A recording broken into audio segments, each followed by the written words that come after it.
Are y'all part of the camp that does or does not listen to music while you read? Because if you don't, how does it feel to be slightly insane? Hello everyone, welcome to Reading. I'm Chi. Today I'm going to start a reading vlog. How many reading vlogs in my life have I started that I have finished? The answer is 0. But I will start today because I feel like I want to read on themes. I feel like I like reading on themes. Like whatever month it is, I'm reading like books for the authors, by authors for that month. Like obviously Black History Month, Nigerian Independence Day month, because it's a month. So yeah, I'm gonna start doing that with reading vlogs. So this reading vlog, sorry for the intro, is reading books by authors that I have previously written off. Yeah, reading books by authors that I thought I hated. And I'm a 1-2 punch type of girl, or I'm a 1-punch KO type of girl. You write one book I don't like, it's lights off, it's dead. I cancel people in my mind all the time. So that's why when people or authors that I have canceled in my mind pop up again, I'm just like, I thought we all agreed. I thought we all agreed.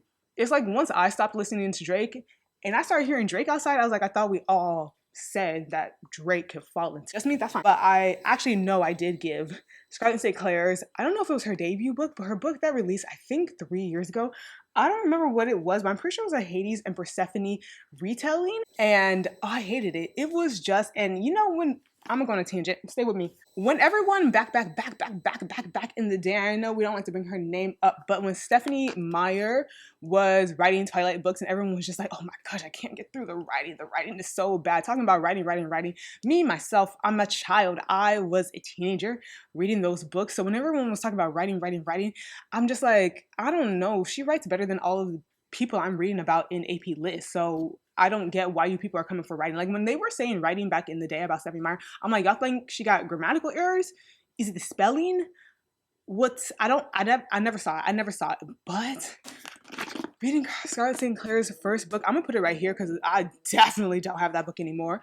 I was like, I get it. I get what the people were saying about the writing, because wow, it's atrocious to read. Anyway, so how I came about to be reading her books again, I saw this cover for this book. This grabbed my attention, and I saw Scarlett St. Clair. I was like, oof, no, I can't do that. I was ditching and dodging this book for the better half of 2-3 years. And then somehow I came into Battle, the first book in the series, Battle of King and Blood. Yeah, I really don't know how I came into it. Maybe, I don't know. Anyways, I happen to have it. I read it. I liked it. It was a good, I think I gave it 3.5 stars. It was a good book. I was shook. I was shocked. Writing improvement on 10. So then I am starting this book. And I started it in first 10 pages in.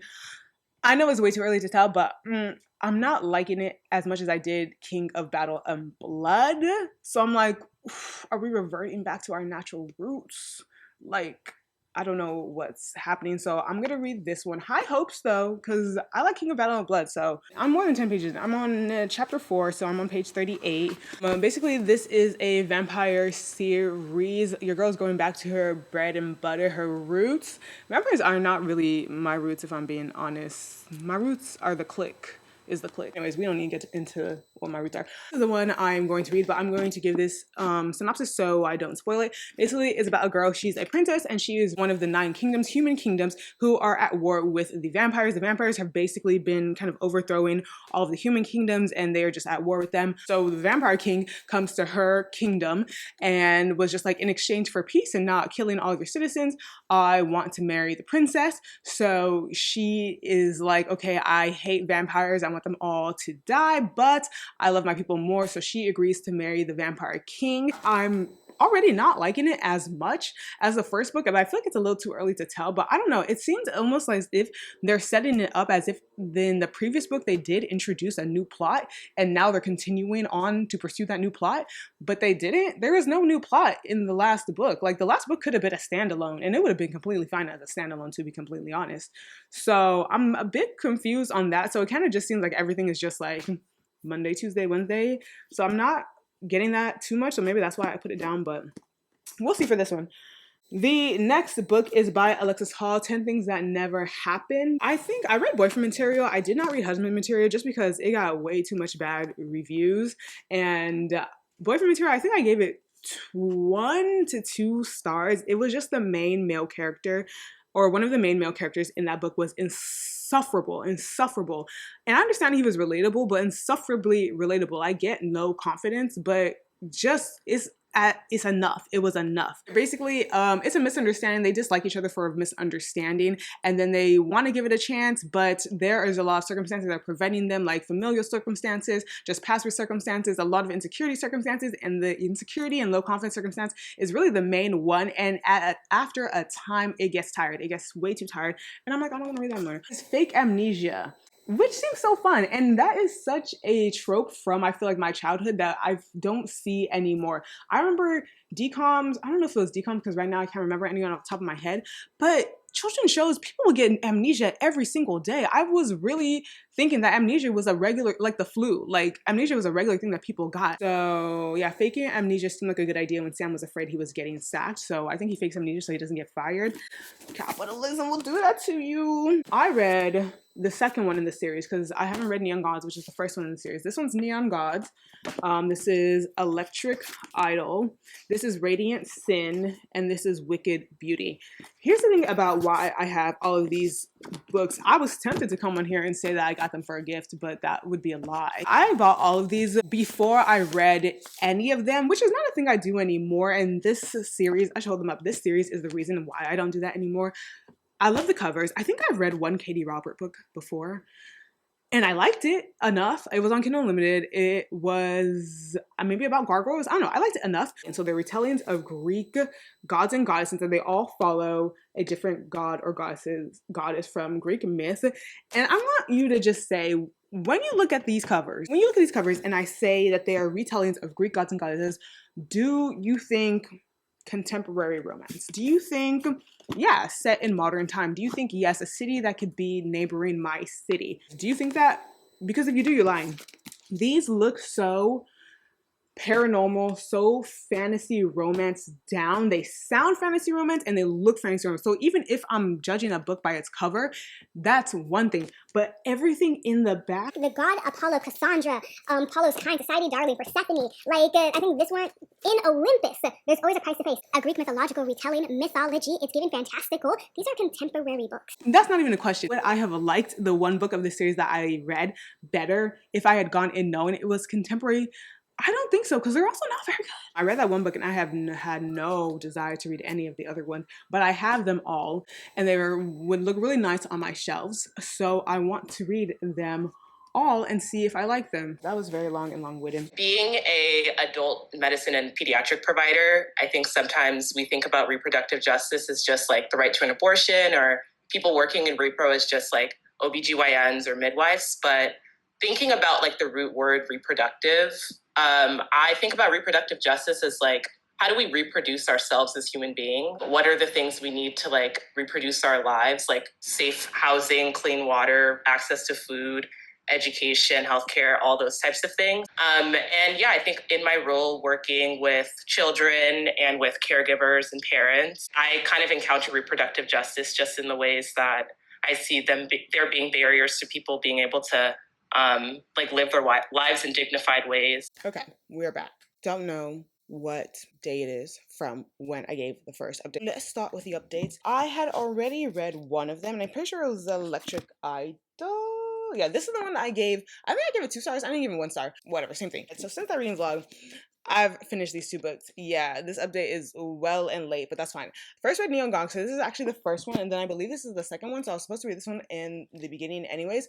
I like this book well enough. I'm gonna give this 3 stars. I liked it better than I liked this one, so this one's definitely not getting 2 stars.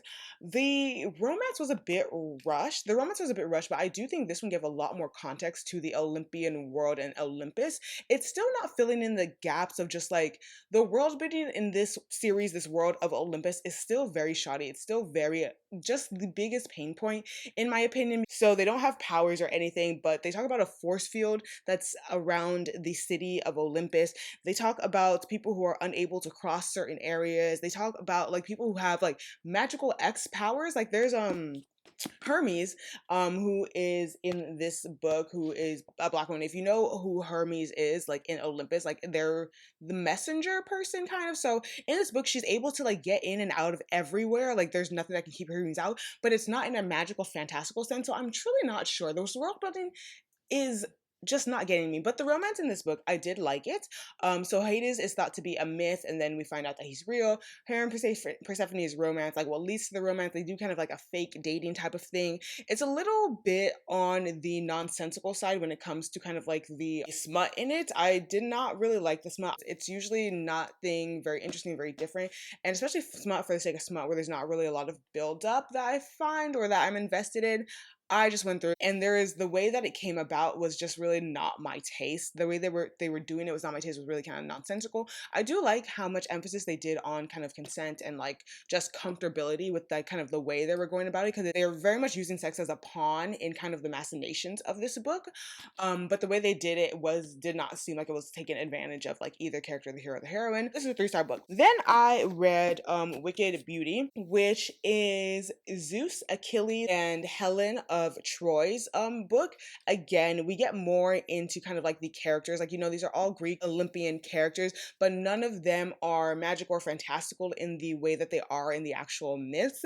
But they do have all of the characteristics. Like Helen of Troy was like, she's the type of face that they went to war over. Very much the same thing. Achilles has his weaknesses. Not Zeus, Patroclus. I keep calling him Patroclus, and I'm going to call him Patroclus as I talk about him, but it's Achilles, Patroclus, and Helen. So 3 players. In this book, we see that Achilles and Proclus, or whatever, they are in a relationship. So those 2 have been in a relationship since they were young. Achilles has a kind of harder upbringing. Patroclus, like, he was raised in a very loving environment. I think one of his moms actually was able to like leave Olympus or something like that, or like leave the 13. The 13 are kind of like the Olympic gods as we know them, and they kind of are the governing body around the city of Olympus. Why you need 13 people to govern a single city, I don't know. Like, it just is very complicated, but also does not make sense in my mind, because I really don't understand the significance of Olympus in the grand scheme of the world. Like, is this even the same world universe that we live in?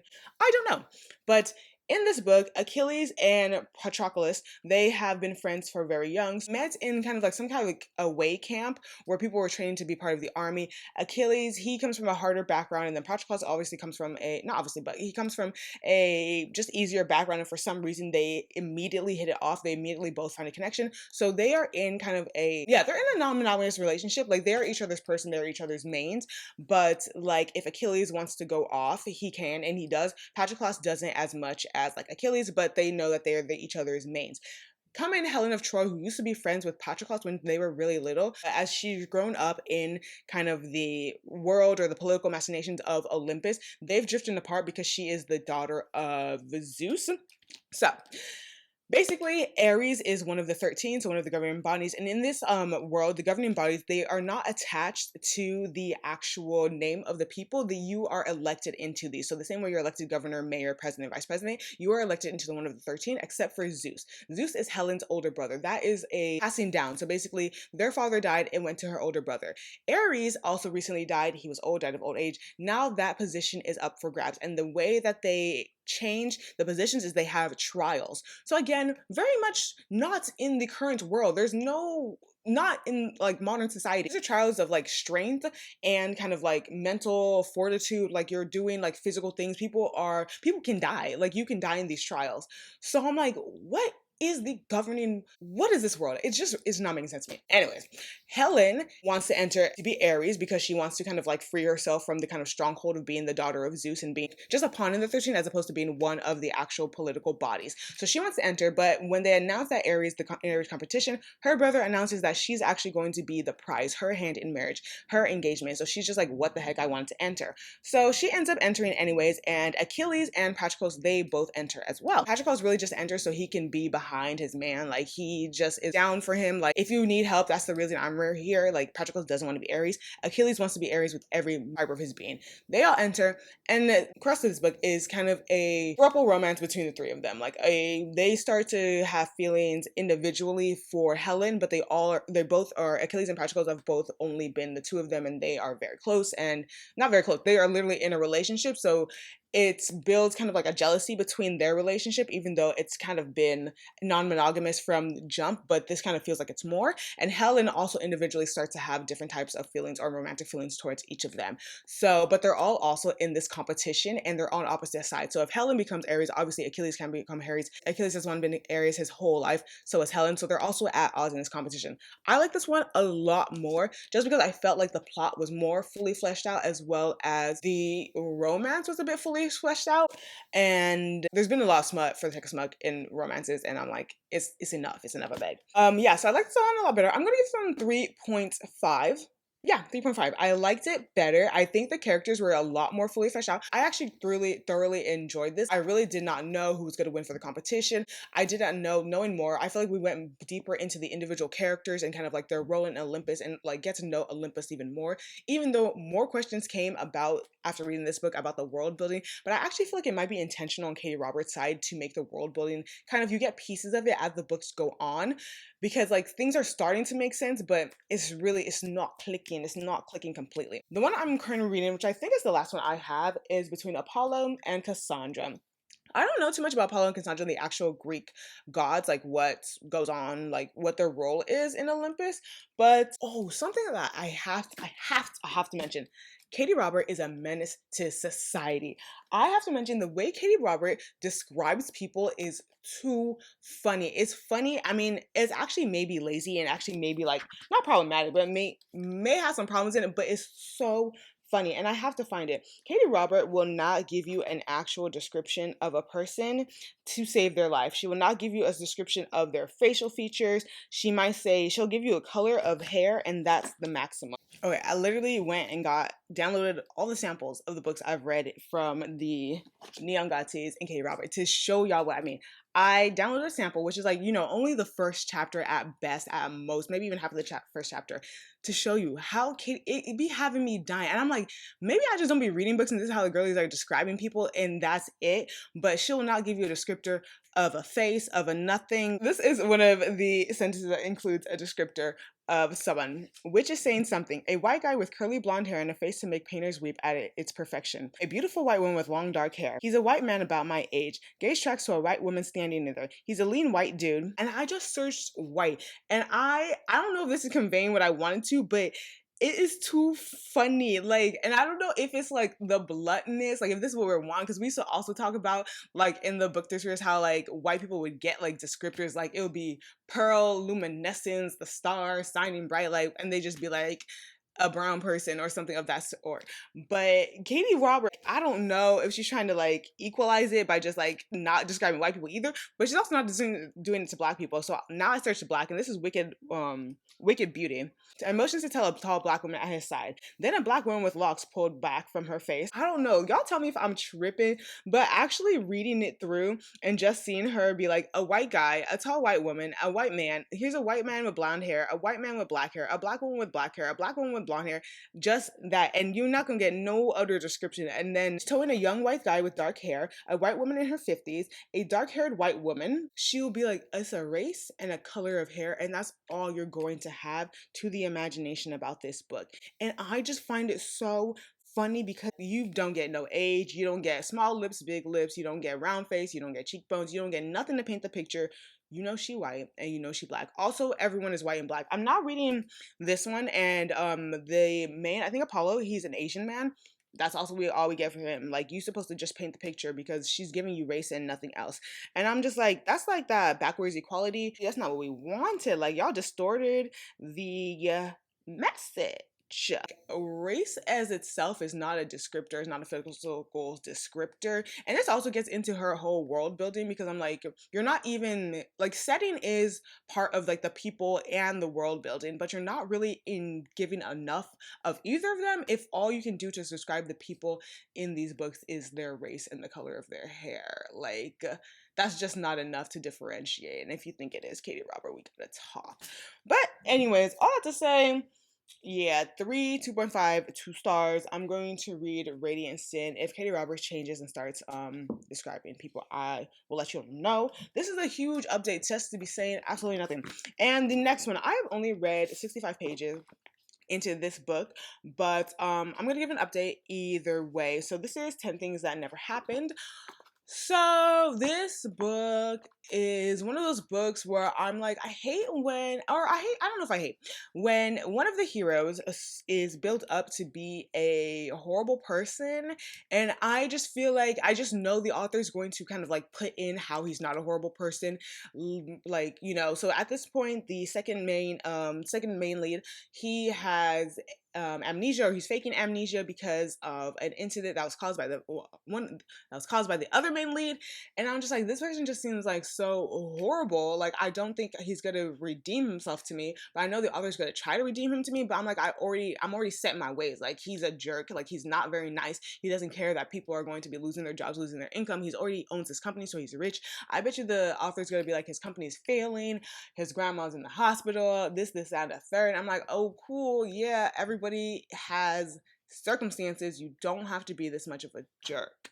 So that's what I think is going to happen. Right now, he's unredeemable. I'll let you know if it's redeemable. But what I do like, I love an enemies to lovers or a hate to love when you can actually, there's actual genuine hate. I feel like a lot of hate to love that people also always call enemies to lovers, when I don't think you can have enemies to lovers in a contemporary book, unpopular opinion. I feel like you can have rivals to lovers, you can have hate to love, but you can have enemies to lovers, because like you really can't have like enemies. Like, having an enemy in modern times is crazy. It just don't make no sense. But like, if you are a princess and like someone is going to war over, like, you know, your faction, yeah, you can have an enemy. And I haven't read any contemporary books that kind of take it there to actually be enemies. It's usually just hate to love. It's usually rivals to lovers, things of that nature. Tangent, bring it back to the fact that, like, yeah, I like how these characters truly dislike each other, have reasons to dislike each other. I have like invested in why they dislike each other, and now for the author to try to bring it to a point, because this is meant to be a romance, bring it to a point where I'm going to be rooting for them, rooting for the romance, rooting for them as individuals. I don't see that happening. So because I understand why y'all hate each other, y'all should continue hating each other. I don't see it for y'all. So I feel like that's going to make the slow burn and the journey of this romance just so much better, because the author really has to like undo what she's already done, what she's already built, and that is like the disdain between these two characters, and somehow get it to a romance. I feel like that if this hair don't leave me alone, I feel like that's going to be really fun. So right now I'm enjoying this fine. You know, it's an Alexis Hall book, so that's what it feels like. So I'm enjoying it fine. This one I've only read maybe 30 pages of it, and unpopular opinion again, I do not like when heroines, or maybe I don't. Okay, no, it's not that I do not like it. I'm just gonna, it just is what it is. It's not that I don't like it. Maybe just right now, because I'm also watching Love is Blind. Um, it's kind of getting annoying when a character just only sees the world through her insecurities. So it's just looking like it's going to be like one of these. Like, every single sentence, every single view, everything opinion she has is whether or not she can have that view, or whether or not she has that view and can't have an opposing view because of how the world sees her. I think she might be, I don't even know what it is. Like, there was something, I've already forgot, because honestly, I haven't picked this book up in 5 days. But yeah, she seems pretty insecure. And I hope it's not a book where like, oh, I discovered that I don't need to be insecure because I got a man now, or this man thinks I'm beautiful, so I think I'm beautiful, which is fine. But I'm also watching Love is Blind, so I'm not in the mood for that. But that was a long update, but that's where I am. I was reading another book in this vlog, and I forgot what it was. But if I pick it up, I'll let you know. I'll be back with the next update. I am going to start making a top, I think, with this violent ass purple. I say violent because it is very freaking violent. Like, it's the brightest purple ever. It's literally, I have a bunch of purples here. Comparison. I have another purple somewhere. Oh, this one. Comparison. Well, these two look very similar. Anyways, this is the violent purple. I hate this yarn. Actually, I'm gonna make something with this because I hate this yarn so much. It's just such bad yarn. Threads and loops makes the whole bar. But while I'm doing that, I'm going to be continue reading 10 things that never happened. But I'm gonna read it on, you can't see this, but this is an ebook. I got it from Libby just now because I want to crochet while I read. I think this is gonna be a better place.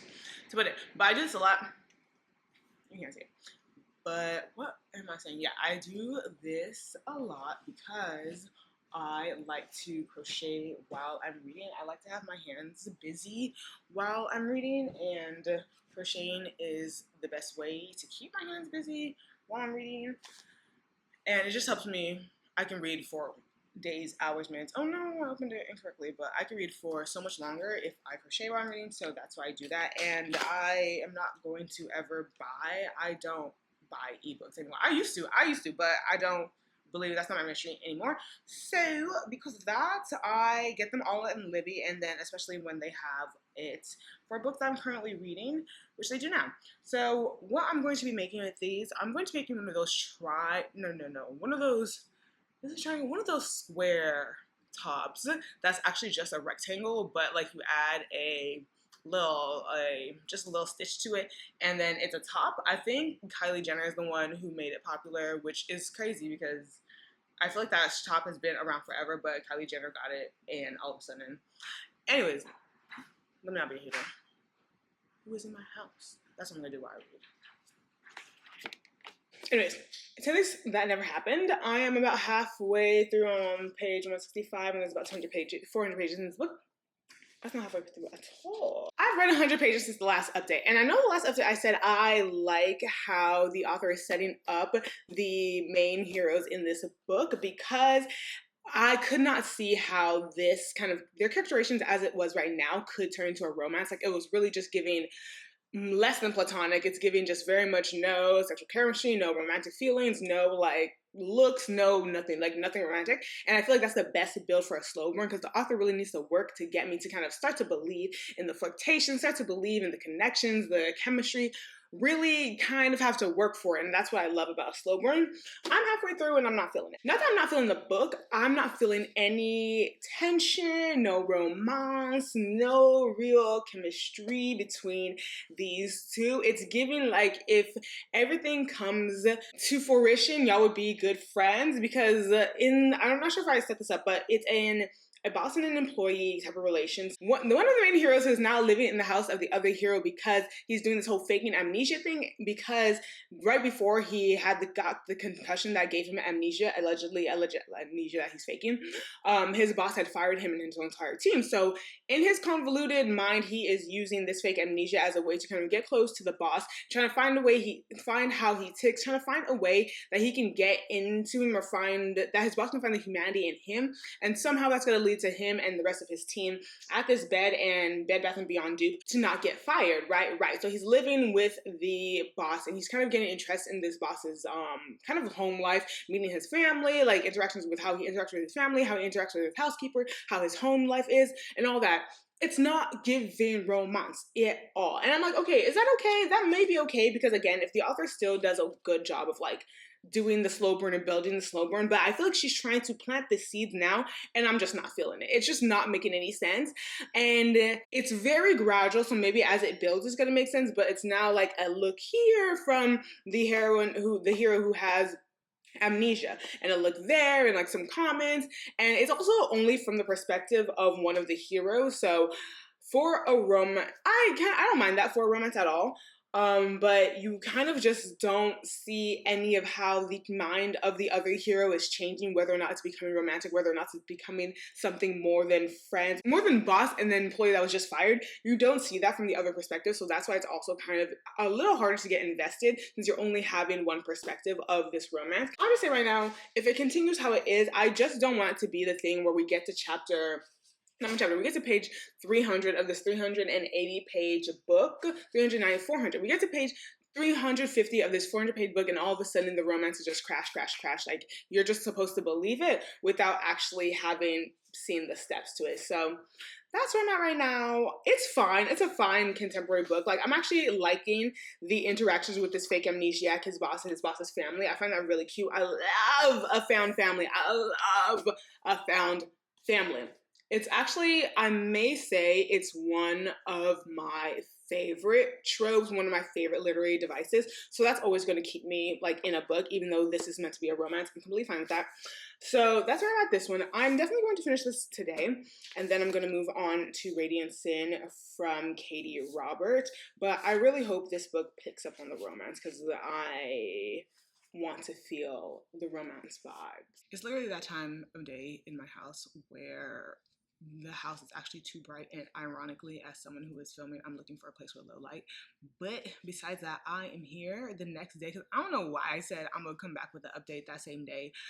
No, because I give off work and I don't want to do anything. Keep in mind, all I do is sit at a desk all day for my job, but still, it's extremely mentally draining, especially when all I do is debug errors. But besides all that, I'm here to give my final thoughts on 10 Things That Never Happened by Alexis Hall. Y'all know I had high expectations. I do not know why, because this whole video is about low expectations. This whole video is about books in which the authors have disappointed me before. But I had high expectations after reading the first 50 pages, and that was my first mistake, making a judgment on the first 50 pages. I'm gonna give this book 2 stars. Yeah, it's a solid 2-star book, which seems like a contradiction, but I think this book could have been a 3-star, maybe even a 4-star book if it was not a romance. Let me break it down for you.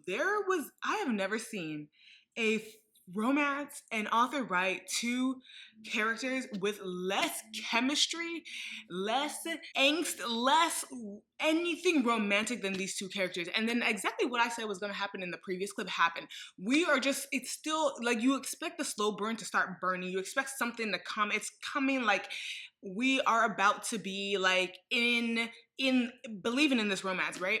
It never comes, and then out of nowhere it's like, yeah, but also this person has liked this person this whole time, and it's like, I don't feel it, I don't believe it. There was no reason that they should be together, or it didn't even play on the page why I should want them to be there, why I should believe that they're together. It was a whole lot of nothing. So yeah, it's pretty much the same premise. Like, he has amnesia, he's lying about having amnesia, he's still lying about having amnesia.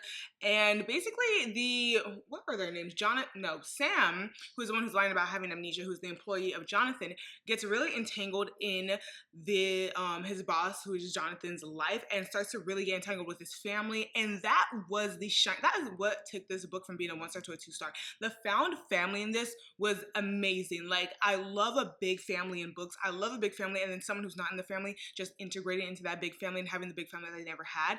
I love that so much. If this was just a coming of age, not even coming of age, because it did not have enough substance to be coming of age. If this was just a book with no plot and it's just a coming of age trope, it would have been at least 3 stars. But because it was a romance, I was just like, there's no reason for me to believe in this romance. The third act breakup was predictable, but also it was just so anticlimactic.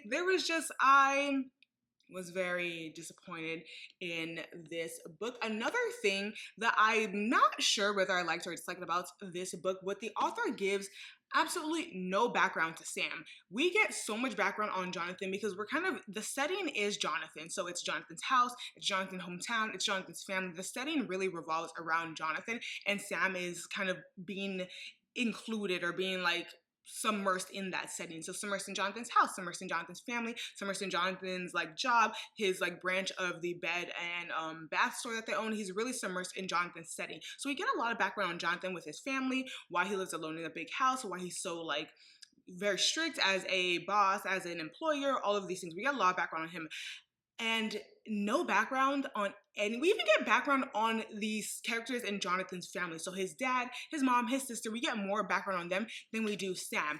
And there is a point where we get very, very minimal background on Sam, like really maybe last 10 pages. And I'm not sure if I liked the ambiguity that was Sam's character, because the author is dropping a lot of hints. Or is the author dropping a lot of hints? The author is dropping some hints, and it's really up to the reader to kind of, I don't know, draw the conclusions from those hints. And also, you're just asking questions naturally. Naturally, you're reading a book, you want to know about the heroes. You're asking questions, because this book also takes place around Christmas time, and Sam is pretending to have amnesia. He is just in this person's house. You ask questions like, oh, does he have friends? Does he have a family? Like, what's going on outside of him being this person who in the first chapter we see get amnesia?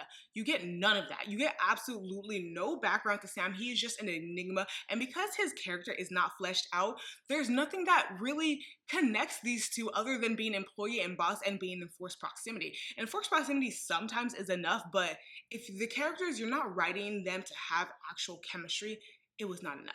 And in this book, it was not enough. So weirdly, I just feel disappointed. Like I am disappointed, even though I anticipated I would not like this book that much because obviously I did not like Alexis Hall's previous books I read. I am disappointed because this one's also a two-star. Boyfriend Material was also a 2-star. So yeah, this would definitely be my last Alexis Hall book. I'm not going to unhaul this one because I do love the found family in it. But other than that, if you go in this expecting a romance, you're not going to get it. So that is my thought on that. I'm going to start Radiant Sin. Though the one thing this book did give me, it actually has me craving an actual romance because this was not it. And I tried to feel it for these characters, but I didn't. So Radiant Sin is an actual romance. And I've alrightly liked the other books in the series that I've read as part of this reading vlog. So hopefully I will like Radiant Sin, but I will try to honestly finish that tomorrow. I should be able to finish that tomorrow. I have a plane ride, so I should be able to finish it on the plane. And yeah, I hope it's better than this. I need a W. I am here to give my ending thoughts on Radiant Sin by Katee Robert. This is the 4th book in the Dark Olympus series. I am giving this book 3 stars. I'm giving this book 3. It's at 3.5 stars. I want to give it 4. In my head, here's where I'm at. In my head, I want to give it 4 stars just because I liked it better than the other books in the series. Like, it had more of a plot. The romance was whatever. The romance in all these books are whatever at best. It had more of a plot. And the plot, even though it was uncanny, this whole world building, I talk about the world building in the Dark Olympus series a lot. It's just kind of uncanny. This is not a book where the characters have magical powers, where it is fantasy. It is any type of fantasy, paranormal, sci-fi. It's not. It's as far as we've been introduced, this is a regular city. Keep in mind, it's a city that's governed by 13 people. So the way Katee Robert sets up the setting of Olympus, the river Styx, of Hades, the lower city, the upper city, and the 13 that govern the city, you think it's something that is extremely grandiose. It is not, or it does not come across that way just because of the way they talk about the city. Like, yes, it has a university, yes, it has a supermarket, but it seems like it's a small city, as if it's a regular city, not a country, not a continent, not an island, not anything that's bigger than a regular city. So all these shenanigans that are around the 13 seem a bit nonsensical. That is the theme of the Dark Olympus world, in my opinion. It's nonsensical, it does not make sense. So, like I said, this book, they are invited to, I'm not sure if I did a synopsis, but I think I did. Cassandra and Apollo. Apollo is one of the 13. Cassandra, her parents, she believes they were murdered. A lot of the 13 also believe they were murdered, but she believes they were murdered for the 13 because there's a clause in here that is a way to become one of the 13. So her parents were really ambitious. They wanted to be one of the 13. Because they wanted to enact this clause, they were murdered. She believes they were murdered. Other people believe they were ran out of town and they just never contacted their children. So because of that, Cassandra hates the 13, like every member of this book, even members of the 13, and she wants to leave. So she gets into a deal with Zeus because there's this new family in town and they are just ominous. They say that they have information on the barrier that is breaking down. This barrier, no one knows what makes it. No one knows if it's technology, no one knows if it's magic, which doesn't make any sense because this has, for all intents and purposes, has not been a fantasy book. So why would the concept of it being magic even be brought up? But then you have to wonder, why is there a giant dome over this city if it's not magic and it doesn't show that this is any type of technological society that is past current times, that's past 2024. So it doesn't make any sense. And also nothing in the world of Olympus also brings us to think that these people are like technologically savvy in a way that the rest of the world is. there's just a lot of disconnect. So anyways, this family seems to have some info on why the barrier is failing. So basically they make a clause to make them citizens of Olympus. It's a very complicated thing to become a citizen of Olympus. It's a lot of bureaucracy. And then they invite members of the 13 as well as plus ones into this mansion that the head patriarch of this family is kind of throwing a dinner party, but it's like a 3-day thing. And the 13 want to use it as a way to get information from this family because they were granted their citizenship because they said they had information on why the barrier is falling, but they suspect that this family has more information that they're letting on. So that's how Apollo and Cassandra end up with the kind of like one bed, one room, forced proximity trope, all of that. And then there are a series of just like party games that this family is making all of his guests go through. And then people start disappearing. And yeah, so that's kind of the premise of this book. And then it kind of ends with a bang or whatever. So Apollo and Cassandra's romance was whatever. It was just really whatever. I do not like anything that's not slow romance or romance. I don't like insta love. I don't like insta lust. I don't like when you begin the book and the character, you're just supposed to believe the characters that like for 5-10 years they've been in love with each other and they just haven't said anything to each other. I don't like any of those books. I need to feel it. I need to feel the build up. I need to be invested in the romance and how the romance grows, how it seems like it's actually a romance as opposed to a friendship, as opposed to just lust. I need to feel that for a romance. I did not feel it in this book because of the way the characters are just like, the narrative of each of the characters, like it's told in alternating perspective. We just know as the reader from chapter 1 and 2, the first chapters for each of the characters, that they've been in love with the other for years. So because of that, you're just meant to believe it. You're just meant to have this background knowledge in your head, even though Katee Robert has not built up this romance in any way. And because of that, we get smut really quickly. We get like almost an instant connection. We get an instant sexual chemistry. I wasn't feeling it. I fast forward through all the smut scenes. Did not interest me. The romance was kind of the least interesting part of this book. The trials and kind of the plot twist and then kind of the character machinations was the most interesting thing. The reason this is not a 4-star book is I didn't like it that much. I didn't like it past a 3-star, like just overarching, and because it all seems nonsensical. Not just the setting, but the way they talk about each other. They talk about each other as if we are in some type of Hunger Games-esque world where people are every day moving pieces and pawns. Like, it's more than just political machinations. The way they talk about each other, they'd be like, I'd be a fool to underestimate Artemis, or this person is dangerous in their own right. Give no context into what they mean by these phrases. Like, why would you not underestimate Artemis? Like, in what capacity can she be underestimated? In what capacity is she gaining power? Or does she have something that she wants to grab at? Because she's already a member of the 13. Same with like Hermes, same with like Poseidon, Aphrodite, all of these members. The rhetoric around this, like, you'd be a fool to underestimate her. Oh, I thought they were just like a silly little blonde girl, but now I know that they are a force to be reckoned with. In what way?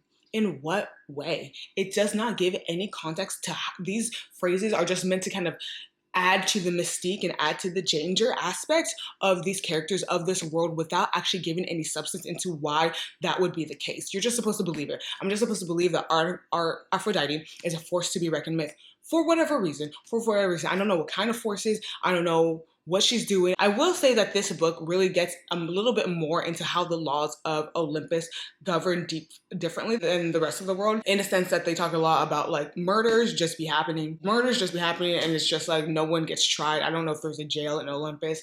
Murders, attempted murders, beatings, stalking, basically nothing's illegal for like the members of the 13 or those that are surrounding them. I guess that's where it kind of gives that air of just like, oh, don't underestimate this person because they might murder you or something. But it just seems nonsensical because you guys are just the governing force of a city. Like, I'm sure the mayor and like, other politicians and governors, I mean, we know this is America. All of them are kind of complacent right now. So we know that there's machinations that are like pure evil. But in terms of this Olympus book, it just doesn't make sense because there's nothing happening that would show why they want to build up this air of just super importance, of power grabbing, of just this air. So that's why I'm not giving it 4 stars. I'm giving it 3 stars, even though when I feel, like how I feel I want to give it is 2.5 stars. That's how I felt. Like reading it, finishing it, wanting to read it, when I put the book down, how much I wanted to pick it up, it's a 2.5 stars. But as a book, the elements, the way it is continuing the story in the Dark Olympus series, it's a 3 star. So I'm gonna leave it at 3 star. I do not know if I'm going to pick up the next book. I definitely will not be buying the new. I know that for a fact. I will not be buying them new.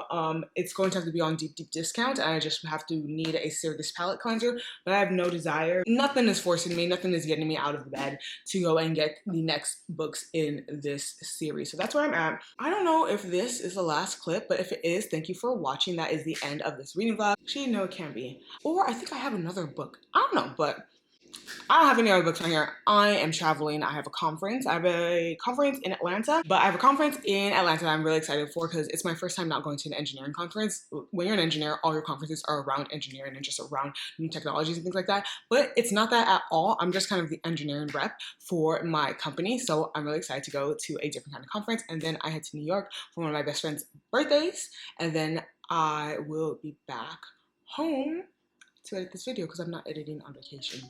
But let's be honest, I never edit anyways, but I'll see.